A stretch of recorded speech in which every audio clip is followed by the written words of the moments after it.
Have you tried shooting videos with HDR10 Plus on your phone and then the results you see look something like this? Or this?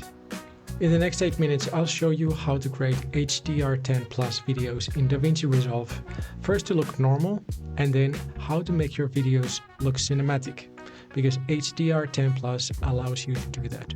Now, this is shot in the normal mode, FHD30, and as you can see, it's not too exciting. How to make this look better? Before we even start to talk about grading, let's do something else first.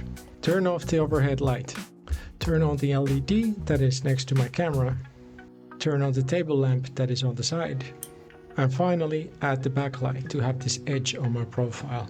Just by doing this, my video looks much better than this.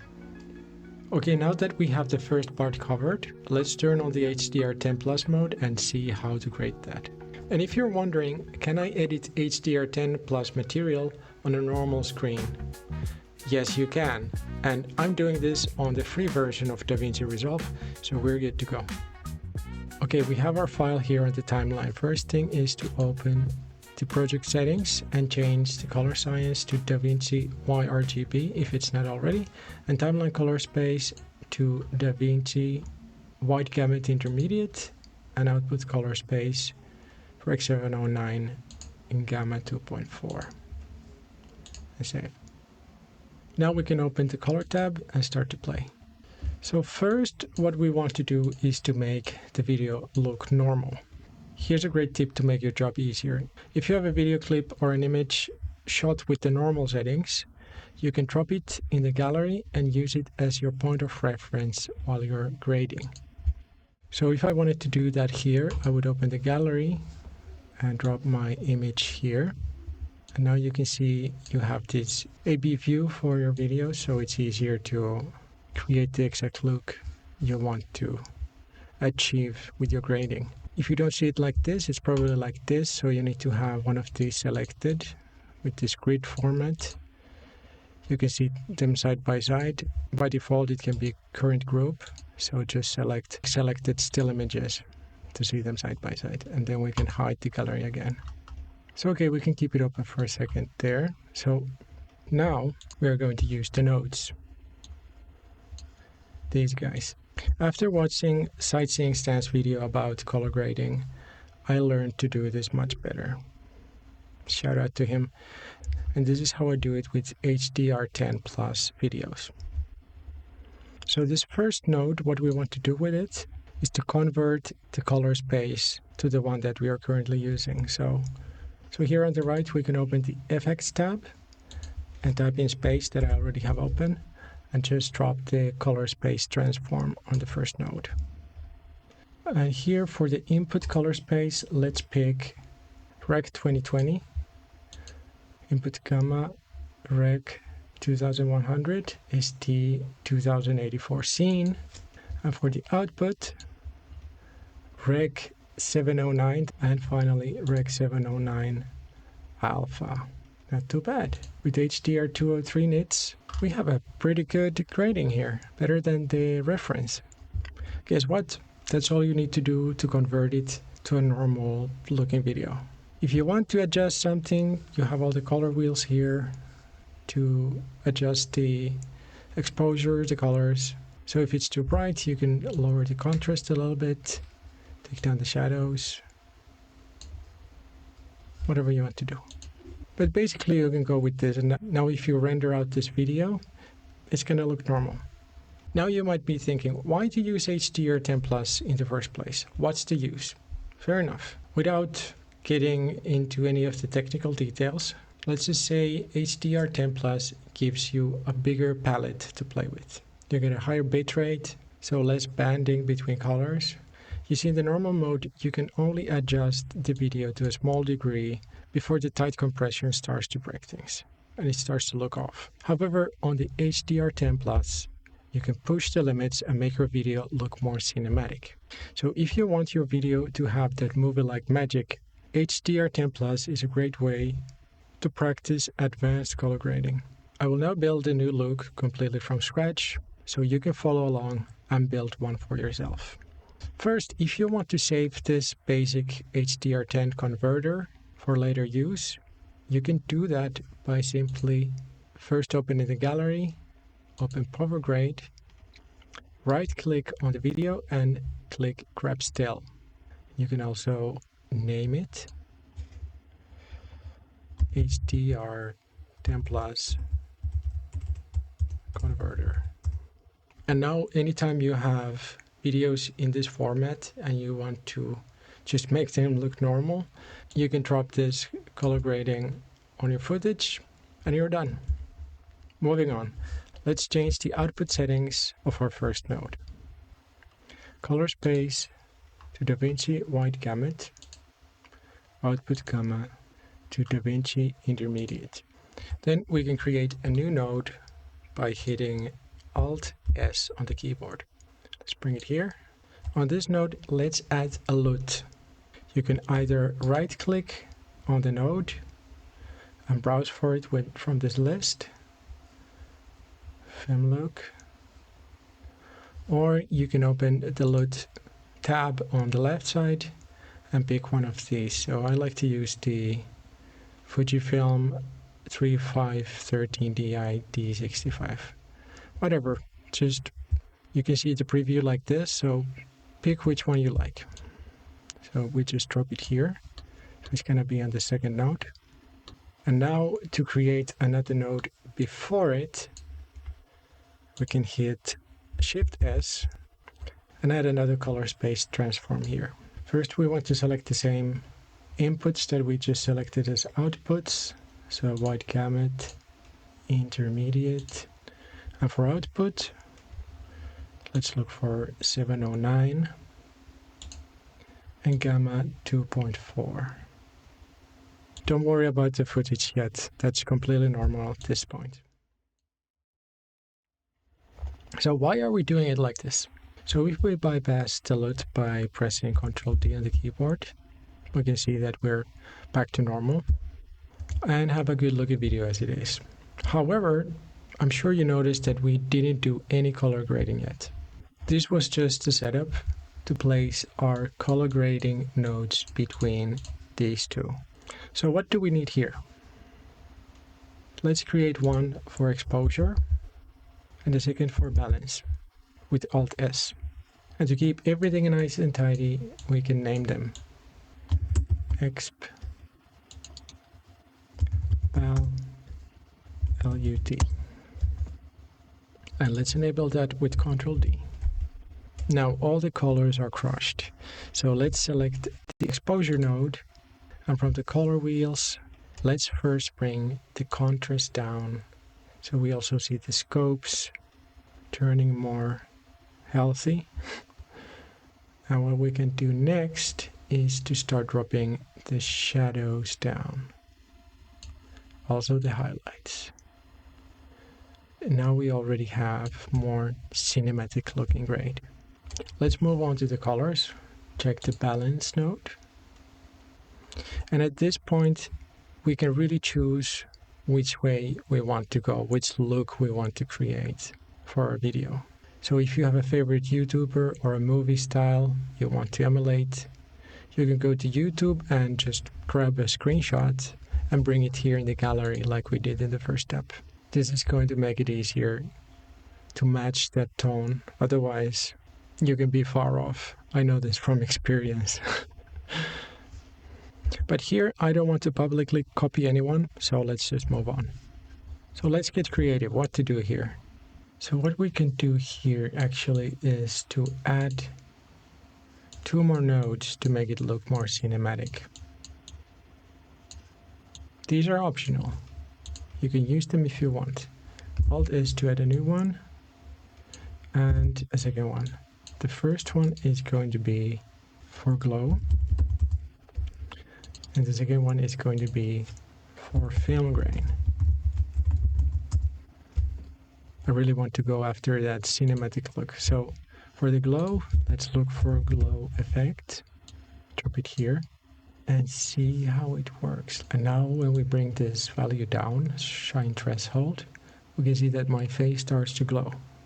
So what we want to do here is to just add a tiny bit of glow on the face.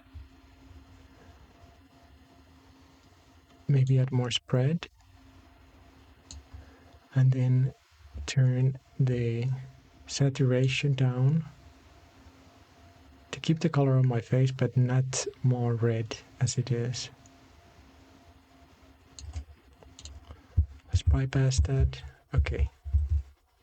Subtle effects, that's the key. Okay, now for the film grain. Here's a trick. If you try to add film grain on the free version, you get this notice that prompts you to buy the $300 license for DaVinci Resolve Studio. We don't want to do that here, so let's delete that effect and instead go for fast noise. This is free. Add it here. Bring the scale down all the way between 0 and 002. So pick which one you like. Let's go with 1 for this example. For detail, we can adjust it a little bit to see how it affects the screen. That's good. Let's bring the brightness down a little bit, contrast down, and from the composite type we want to go for overlay. And now coming back to the settings, change the contrast, bring it all the way down. So I don't know how it's going to look on YouTube with their compression, but now I have this grainy texture all over my video. But now if I play that, there's a small problem. It looks like it's a texture on top of the video that is not moving, and it doesn't look realistic. But we can fix that by adding the auto animation and increase the seed number. I would say 0.7 would do fine. And now the texture is moving with our video. So a little bit of this, a little bit of this. On the free version of DaVinci Resolve, so we're good to go. Yeah, we can bring it more down to make it more subtle. That's the key. So we can barely see it. And the nice thing that this does, it's making the video a little softer. The digital video can be too sharp. And these two nodes helps to make the video look a little softer. So here we are. I want to take it a little further. So let's go back to the balance. And from this blur tab, we can actually increase the radius a little bit. Just a tiny bit, like 0.53.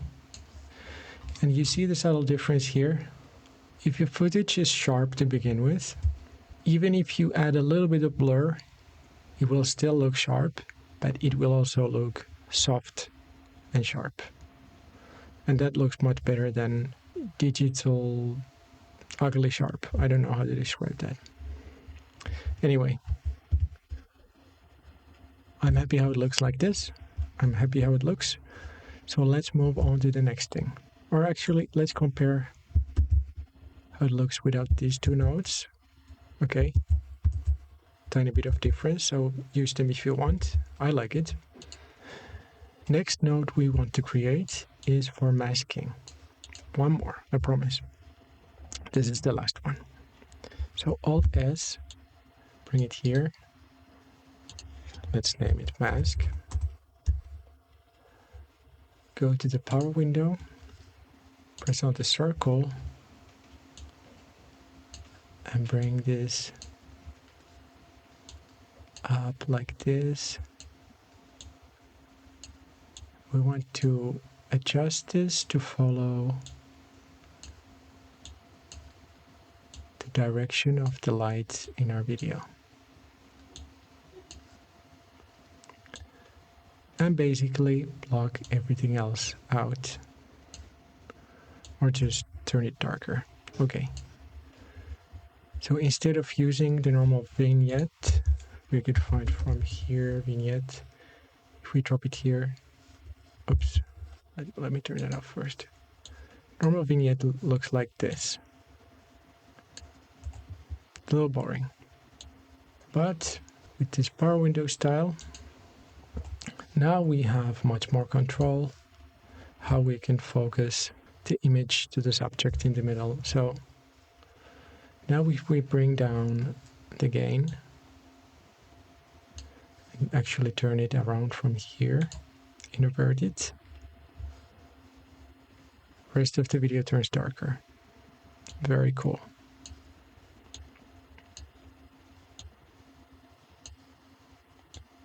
Yeah. Let's turn that off.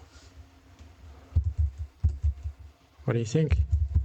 Looks so much more cinematic, right?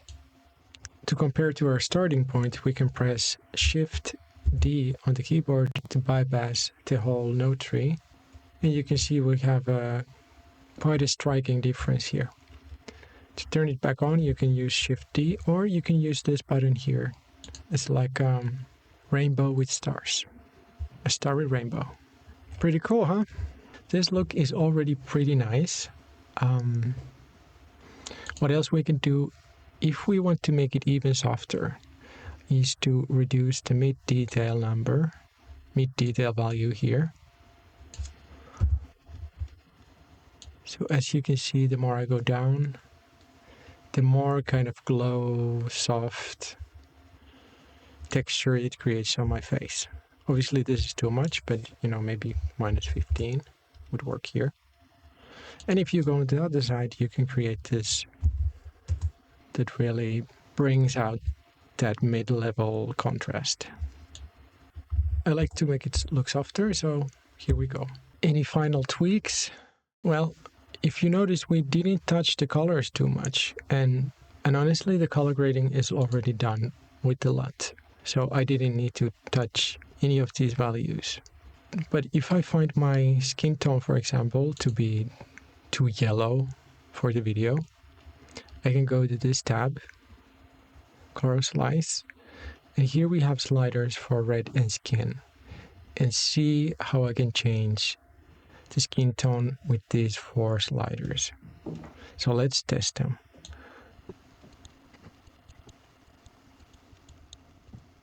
So with a little bit of fine tuning, I can add a little more contrast on my face, give it a tiny bit more color, but you want to be careful here not to overdo it. And I'm actually doing this on the LUT. Okay, let's go back and do it in the balance. What do you think? If we compare this to this, I think we created quite a cool grading for this one. Now to save this setup, I follow the same steps. I have the proper grade selected. I grab the still, and I can name this version 5. So I did a few for practice for this tutorial. So let me show you how they're different from this one. And this is a funny exercise because every time, even if you follow more or less the same steps, you get slightly different results. And already a slight difference makes a big difference in the look, if you know what I mean. So let's compare them. Let's say I want to add this one here. So similar kind of setup, but very different result. This one, more yellow. This one, more magenta. I don't know what I did here. Anyway, then we can go back to version 5. Yeah, maybe I'm using the film grain here too much. But you know, after uploading it for YouTube, I don't know how much there is left of my film grain. So what do you think of my setup? Any questions? What would you do different? And if you have any problems with HDR10+, write a comment below and I'll try to answer as soon as I can. Thanks for watching.